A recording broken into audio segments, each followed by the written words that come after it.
From the Library of Congress in Washington, D.C.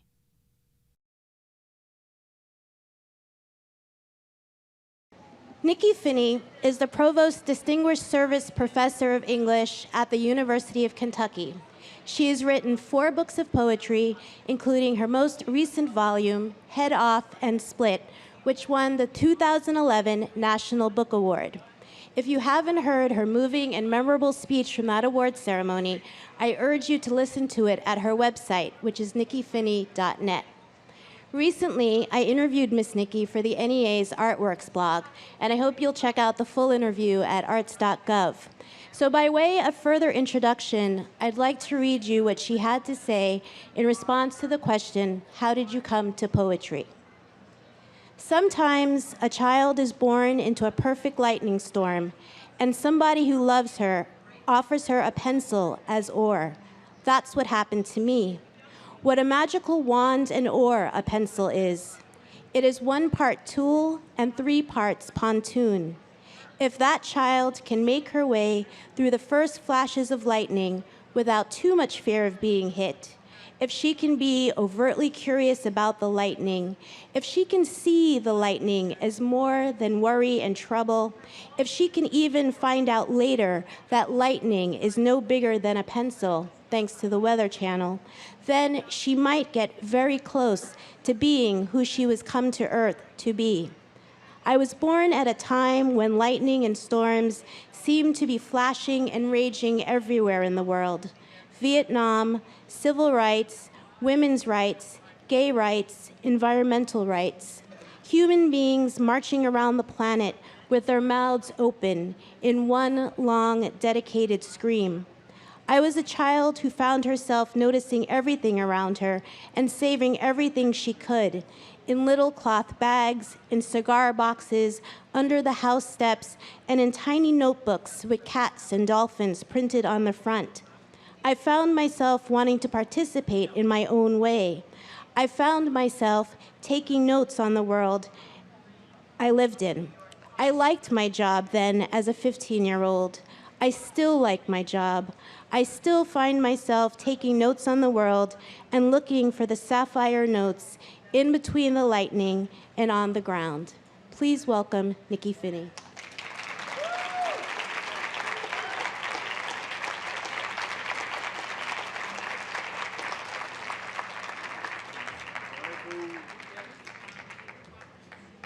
Hello. How are you? Excellent. We begin with the education of the poet.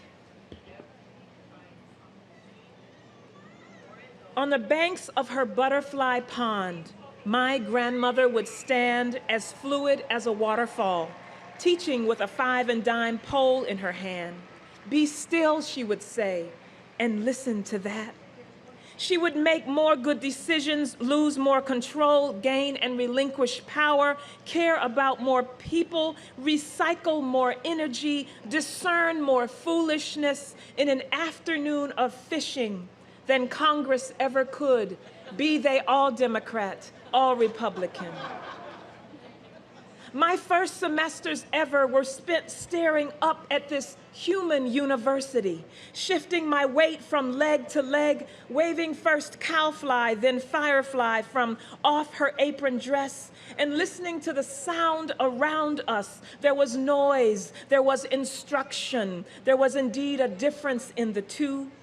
This kind of standing stare at still water, this speaking on the depths of a true life lived full, she would call sociology.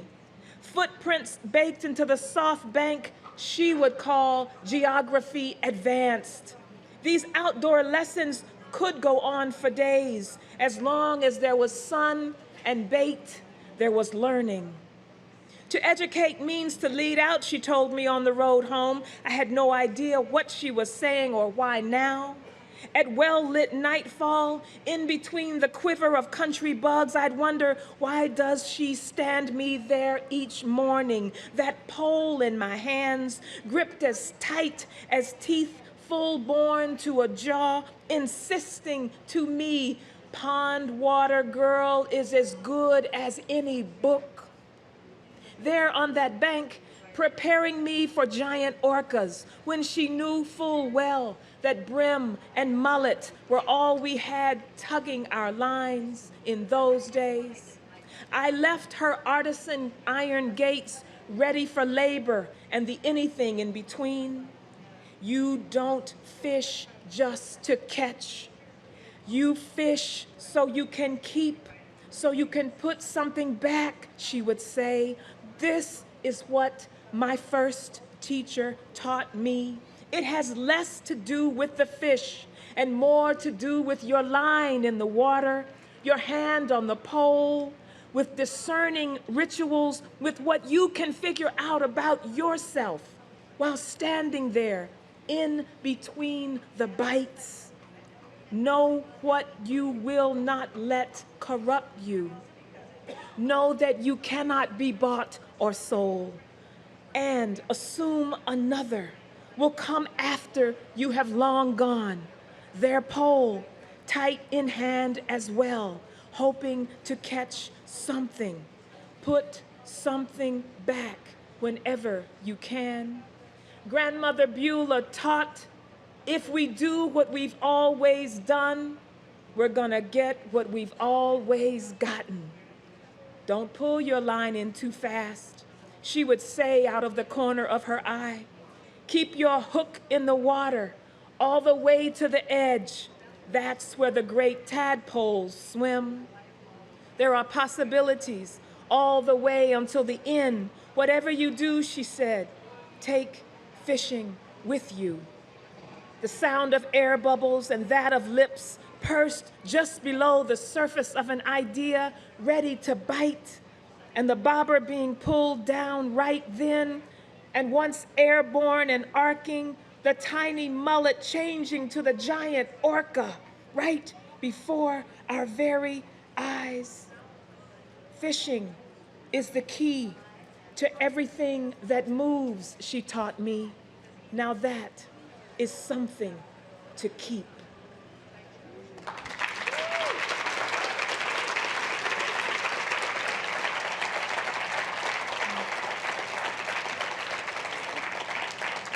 For many, many years, thank you, I've been looking at what education is, what it means to be educated. And I always go back to my grandmother, who always taught me, girl, you must keep your common sense right in line with all that book sense you're getting.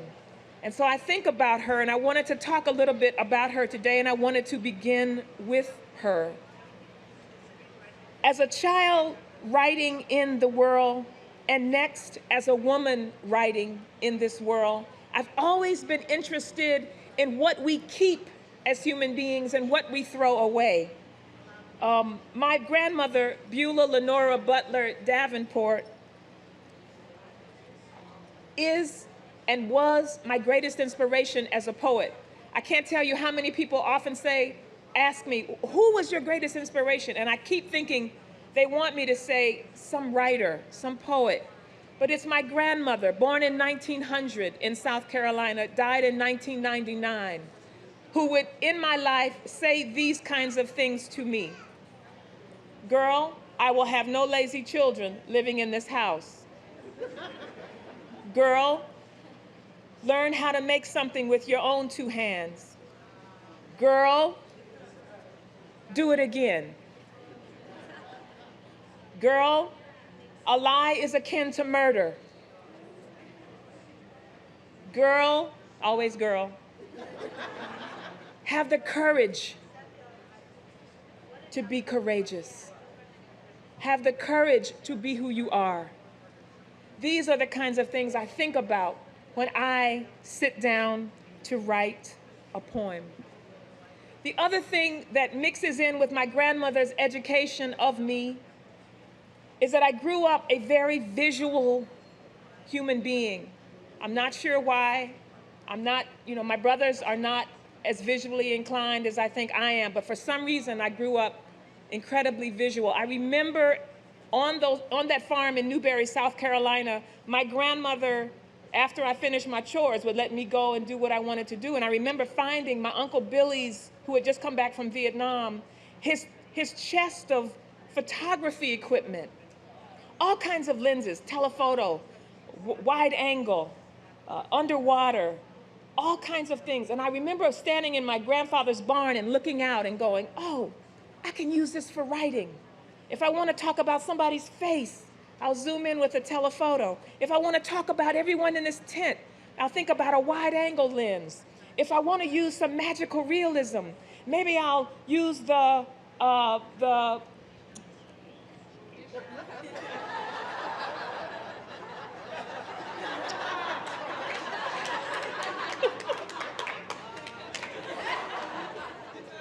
maybe I'll use that lens that makes the edges of everything soft. So as a writer, I loved photography, and I loved the tools of photography, and I still use the tools of photography when I'm teaching my students how they can discern what they need for the next poem. I began this side of life as infant photographer, focusing with the moving middle eye of me, the round umbilical cord where it melded into the body center like a vacuum sucking in the sights. Not with any eye, but with skin did I see this. Do I remember now? The skin can so remember.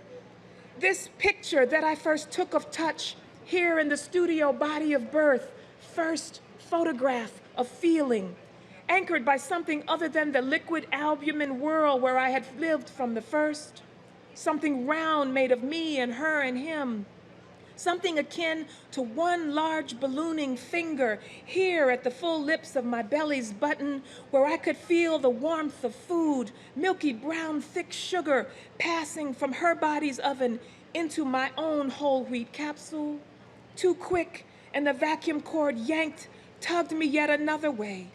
Only 1 hour old, and I remember unlatching my eyes to see the tiny incubating opening where I'd already lived for a week, the warm, stale air pouring in on me, not with my mind, but with full body camera. Do I remember this?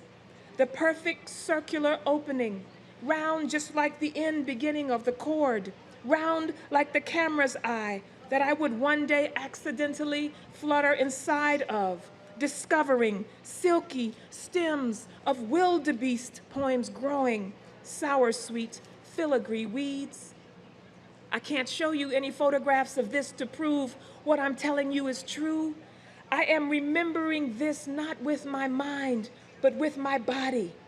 The body can so remember what long ago left the accidental scene of the eye.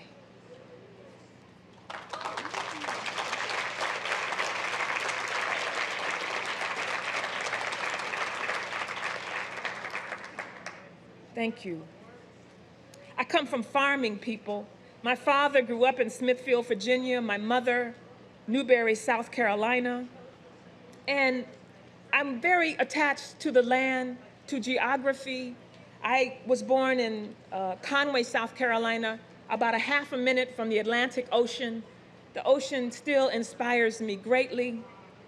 But across the road from my grandparents, there lived Uncle Freddy.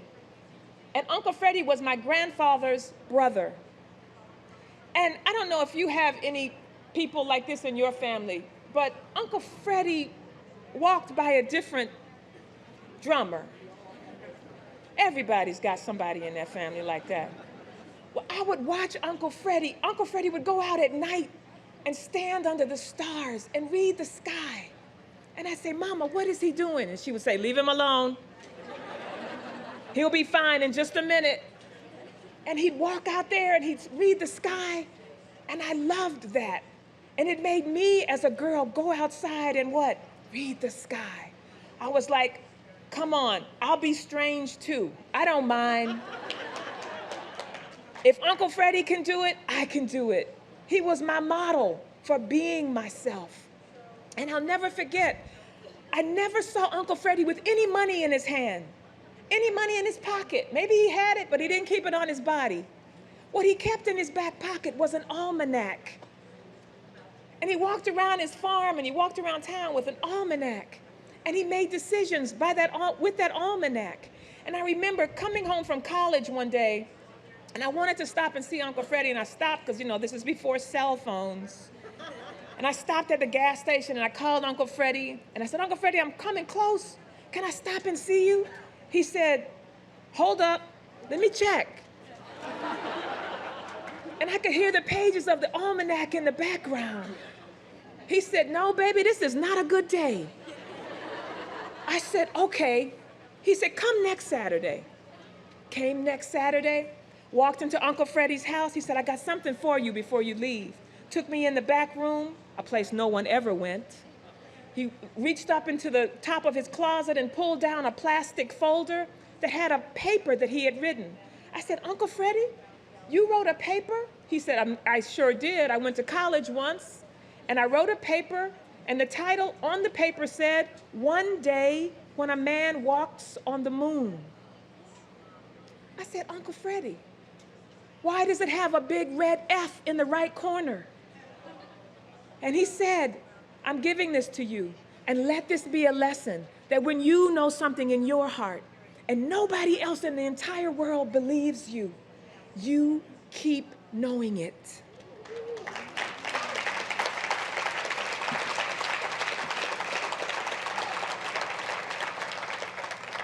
This poem is called The Black Orion. The starman was Frederick J. Davenport, 1903 to 1992. In his orbiting eyes, we are all slaves. And there are more new ones of us born every day, slavish to things we cannot do without, slavish to whatever is new and fandangled, polished and pearled. In his cornfield, while waiting for grouse to stir, to shoot and freeze for Christmas, he told me, girl, I am leaving a world of slaves behind. So what am I really leaving? It's time to go when that's all what's left. Each of you, he said to me, are every letter of the wanting rainbow. No wonder you define loneliness by what you do not have. A man who did not know that things had ever changed because he beheld the sky as something that may shift but was forever dependably exact. A man who did not believe that things should ever change. His only concern was up. His channel was the shifting sky and the always ground. He found scripture in the tissue-thin pages of the almanac. A man who did not want to know the answer to it all, who liked it the old way just fine. In college astronomy, 1959, Fred J. Davenport wrote a paper. He predicted that in 10 years, more or less, a man would walk on the moon. And would he be a slave too, Uncle? Of course he would, he said, if he turned around and came back here. Handing in these dreamy notions to learned men who graded him poorly. Slaves, he said of them all as he sat before their limited eyes. Slaves would only see it as illuminated soil. The starman saw it as real and therefore walkable. His prediction missed by only weeks. This blazing, unfettered man who spent his life staring at the sky more than he kept up or eye on any human spheres. He knew he scared me how he always knew. Baby, don't you get on the road until Lyra lines up with Orion. Yes, sir. Barley-colored and bespeckled tin caps and goobers always in his pockets, cracked shells, his human droppings all over his land. This, baby, this is the real money. At night, he would stand before the sky, arms folded and alone, a motionless dragon, nostriling the dark, breaking bread at his terrestrial table, and tossing Dr. Carver seeds as he came and went, preaching always about the arrangement of above and nothing else. His white corn silk hair moving downwind like a cloud of gas and dust. The Black Orion who planted taters and melons by the aggregates of lights and darks, by shooting stars and the aurora australis, explained to me that I was a slave because I could never stay long enough to see his meteors shower, because I could never come and just visit him alone in his pine tree galaxy, teeming with red dust bowls and candle flies. And to his unbuttoned eyes there, it was always too sacred and dark, too perfect and complete to ever welcome my hardbound, no-count books. So many times I came up his road a skinny, empty-handed woman and left a fat, imaginative girl with too many presents for my arms to carry. It is Sunday, and in calling home, I hear Mama say, "He's gone, baby."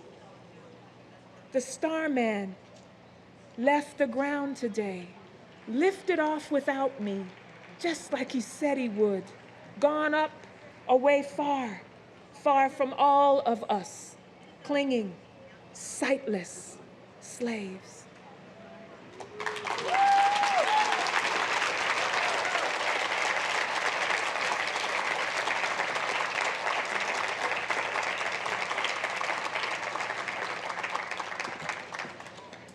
For the Uncle Freddy in your life. One more poem and then we're gonna have a conversation. My favorite part of being able to come and read work that I work on is to talk with you and you tell me what you hear or don't hear, and the conversation at the end of the reading is my favorite part of this. I was in the theater one night and I was watching that movie, you know that movie, March of the Penguins? And you never know where a poem is going to find you and not let you go. So I'm in there, got my popcorn and I'm sitting back in the seat and I'm not trying to work. I'm trying to just be in the theater. And there's the father penguin standing on this ice, and there is the little chick, almost frozen. And the mother has been gone for 5 million years. Suddenly she returns. And everybody's excited. She goes right to her family. And what does she do? She regurgitates a lot of fish into that little chick's mouth. And what do I say? I say, that happened to me once. Penguin, mullet, bread. She pulls white, oily meat of mullet off the long, sharp bones of spine. The bones prick. She never once says, ouch. I watch her long fingers, 7 inches away.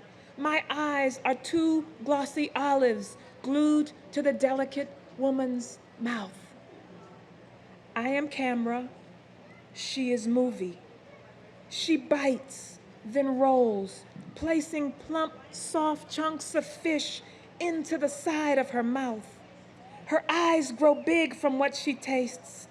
I study her mouth, not her eyes. She chews slowly, never showing me what's there. Her tongue twists and falls. My dinner moves in slow whitefish animation. She coos like a woman who can taste any flavor in the world. A woman who can hula hoop in her own mouth. My hand rises, my fingers reach, fall short, then fall again. I want to say, Mama, pull the flesh from the throat, not the belly. The meat there has more juice than the meat around the fins, but she is the mama. She chews down on the flesh of the fish, packs it around good until it is a perfect caramel mush. Catching some of the juice that falls with her longest finger there at the corner of her mouth, she pushes all the sweet flesh back inside. Once or twice she pulls out a hatpin-sized bone hiding in the waves of tender meat.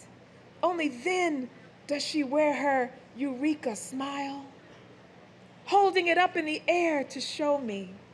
My wishful eyes rise, her long hand is circled in light. My body shifts into question mark, grateful. This is why you have a mama. Her empire backbone finally speaks. This is why you must never talk back to me. Why you must love, honor, and obey me. My job and her toes, pas de deux, is to feed and tell you the stories and keep you away from sharp things that might slip into your throat and never completely disappear. Her eyes plie into the slinky circles of her mouth. The sweet flesh is finally ground. Salt and snapper spit in meal, a fine pate. She reaches her long brown fingers deep inside her jaw, our hinged mouths open, mine prematurely. My fists are flying fleshy verbs in the apple air of her kitchen, balled in sweet anticipation. My chubby legs yoga extend into early orgasmic pose. My chin sets into downward facing dog. My begging eyes and dark mauve lips close in slow around her fingers. The pounded succulent fish and spit lands on the center of my tongue. I swell in my first chair ever, fed by the mother who relishes the story of turning her back and leaving me once to swim off 1,000 miles, find food, fight off shimmering shark, then swim 1,000 miles back to me just to drop her beak into mine. I am the lucky girl of the high chair.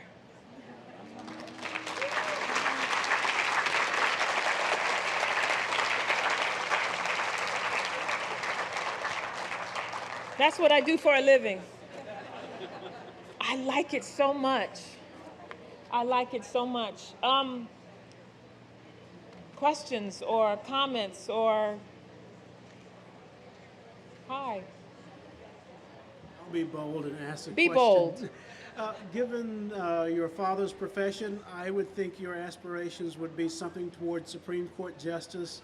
What was I still have those aspirations. But what was the conversation like with your father when you told him, well, I'm going into this poetry literature thing? I didn't tell him. I would never tell him. It would have been like the wrong thing to do to tell him. My father was a civil rights attorney in South Carolina in the 60s and was very instrumental in when students were going to jail and sitting at lunch counters. He was very instrumental in getting those students out of jail, and it made a huge impression on me as a young girl.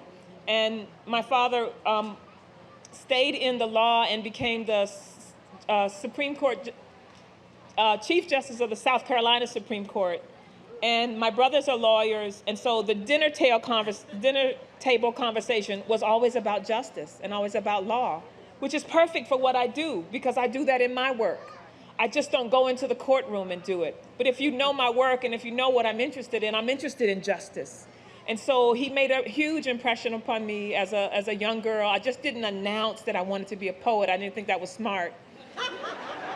And to this day, he asks me, he's 82 years old, and every time I see him, he goes, "It's time to go to law school?" And I go, so thank you.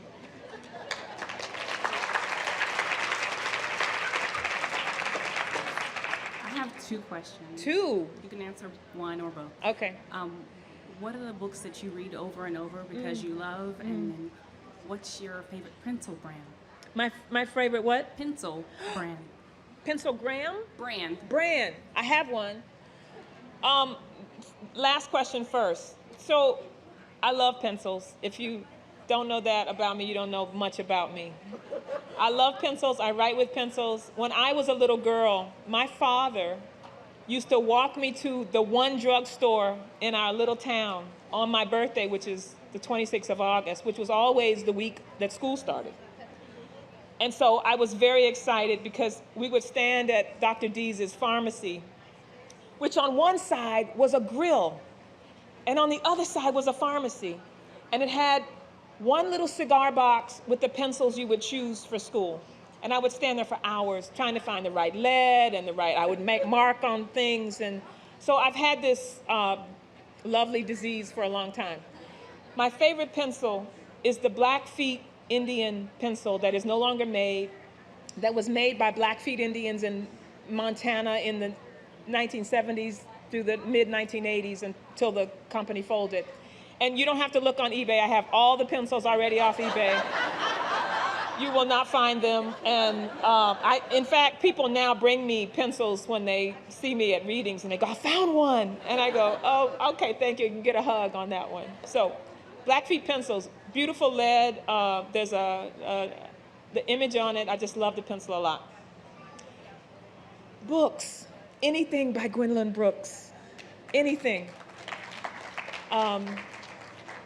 I'll never forget meeting her 2 years before she passed, and I was just flummoxed. I didn't know what to say. And of course I said something silly. And I said, oh, Miss Brooks, I want you to know that I would be nothing without you. And she said, oh, that's the most ridiculous thing I've ever heard. And I said, okay, I'll never say that again. But really, she taught me the discipline of writing. She taught me, I call myself a black woman. I'm not African American. I'm a black woman because of what Miss Brooks taught me about this phrase. Being black means that I can connect with black people in the diaspora.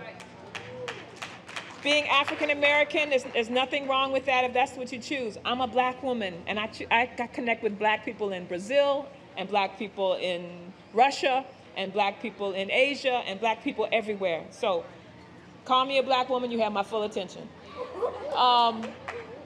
Anything Gwen Brooks wrote, anything Langston Hughes wrote, Walt Whitman, my mother and father made us book people. And so I didn't just read poetry and literature, though. I was just telling somebody a couple of days ago at another, the Idea Festival in Louisville, Kentucky, that I grew up wanting to be a paleontologist. I knew every dinosaur and every, what was 600 million years ago and what was 100 million years ago. I knew the plants. I knew all of that stuff, and I used to go around just like Uncle Freddy with that fossil book in my back pocket. And I think that education still helps me because I'm always now looking for the right tool. Do I need a brush to excavate this? Do I need a pick? Do I need a little hammer to get this emotion out of my heart? I'm still thinking in paleontology terms when I'm looking for something that I have to excise and bring to surface. I hope that answers. Thank you. So the lesson for that for me, and still I tell my students, go to the reference section. Don't just go to the literature section if you want to be a writer. Find the books on butterflies. Find the books on stones. Find the books on terms from the 19th century. Look up astronomy. Look up history. Look up French. In high school, I never wanted to just do one thing. I loved the sky. I loved all those things. And as a writer, you can love all those things. That's one of the beauties of being a writer. Yes, sir. I was just wondering if you could talk about what it's like to be a writer in a class, in a university classroom, where students are obviously reading your stuff. Talk about that. I don't really I think of myself when I walk into that classroom as a teacher. And yes, things come to me that I will work on as a writer, but I don't think about it. I mean, last year when the National Book Award thing happened and I came back and my students were, jubilant, and they were very, they had watched dinner and things like that, but immediately I said, okay, let's get to work. This has nothing to do about the National Book Award. This has to do with that homework assignment you had last week. So I'm a teacher when I walk into that classroom, and I walk in there as a writer, but teaching is the most honorable thing that I know you can do with young people. And so I'm very proudly and strongly, absolutely. I take it very seriously. Hello, I'm from Hi. Smithfield, Virginia also. You look like my people. Well, I'll just make an easy question. Where did you, your speech, what images did you draw upon and, to pull it down? Because Pull what down? Your speech, your acceptance speech. Oh, Great Great story. Was so great. Okay, all right. great story. 2 weeks before the National Book Award dinner, I was in Massachusetts at a high school teaching. Love to teach. High school students in there, one black student. I'm talking about 1739, the slave codes of South Carolina. She goes, what? What is that? I don't know what that is. I go home, she writes me, Professor Finney, please send me some information on the slave codes of South Carolina. I say, okay, here we go. I send her like a dissertation of stuff, because you got to do that, right? Later that afternoon, a college friend calls me and he goes, these two stories will come together, so stay with me, as the Baptist preacher says. He says, so you finished your acceptance speech? And I say, are you kidding? I'm not writing an acceptance speech. He says, you don't take yourself seriously? Okay, I gotta go. I'll talk to you later. I go to my desk. I pull up the National Book Foundation. I read 30 acceptance speeches. Rachel Carson, you know, all genres, doesn't matter, poets, fiction writers. And I go, oh, the acceptance speech has to be bigger than me. It's not just about me, it's about something bigger. I look over on the same desk, what do I see? 1739, slave codes of South Carolina, bingo. I'll start here. So I write out of the moment that I live in. I am looking not for, I don't know what will work, but I know that if I'm living right, if I'm living whole and full, it'll come together. So I wanted to use that energy from that young black high school student for whatever I was going to say at the National Book Awards. So that's why I started there. And the other thing is, you have to start with the people behind you. If you are doing what you're supposed to be doing, you are remembering behind you and bringing yourself forward. That's what I was taught in the small community that I grew up in Sumter, South Carolina. So you get nowhere by yourself. You only get where you're going because you remember who's behind you and you're opening the door for yourself and for them. So when I said, ancestors, come into this room, take a chair at this table, somebody will move over for you. It doesn't matter if you have on the clothes you had on the middle passage. It doesn't matter if you have on the clothes you had on in the cotton fields. Come into this moment. Because if they let me in, you get in.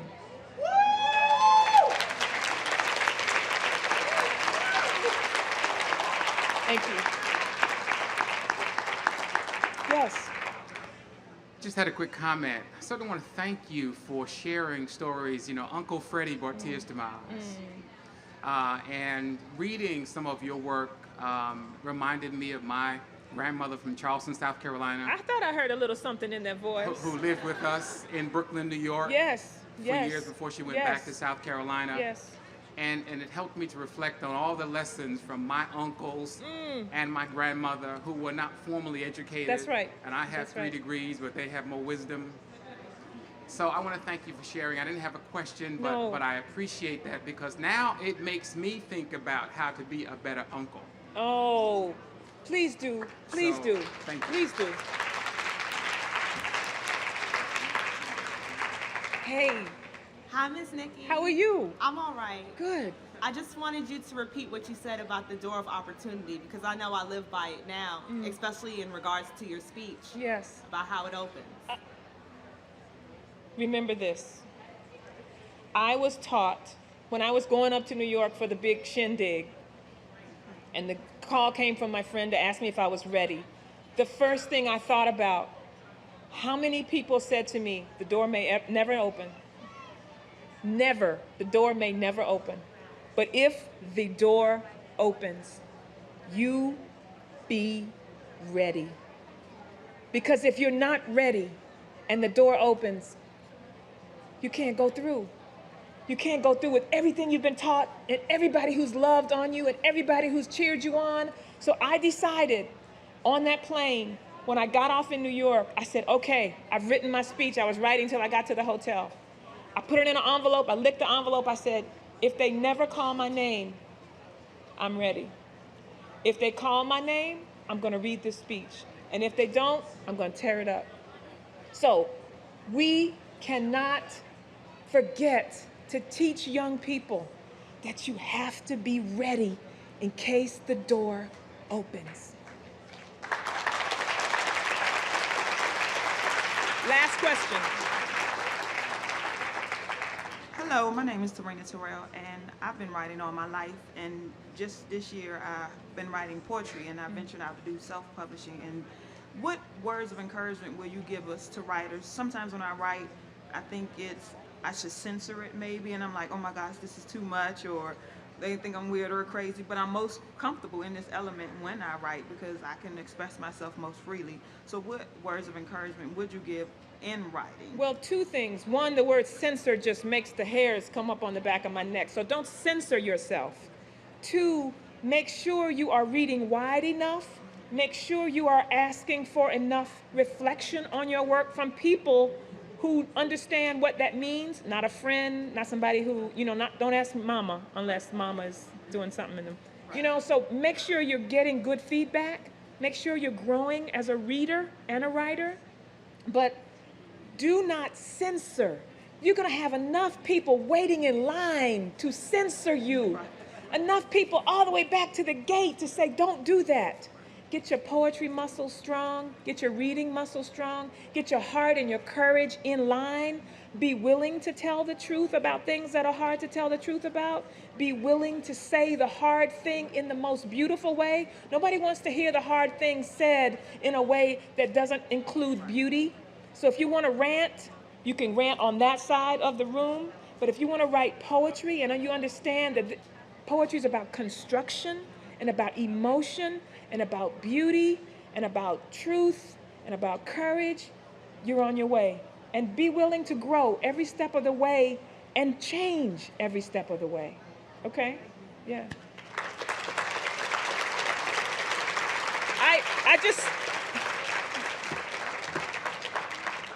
This is my first National Book Festival. And I love what your faces have been telling me from the moment we started. And I just want to read this last quote of that's in Head Off and Split because I love it so much. I keep journals. And one of the things that my journals help me with are my epigraphs or my section headers or things like that. So you have earned this today, and I wanted to read it to you as a last thing. It says by the French philosopher Simone Weil, absolutely unmixed attention is prayer. And that's what you've given me today. So thank you very much.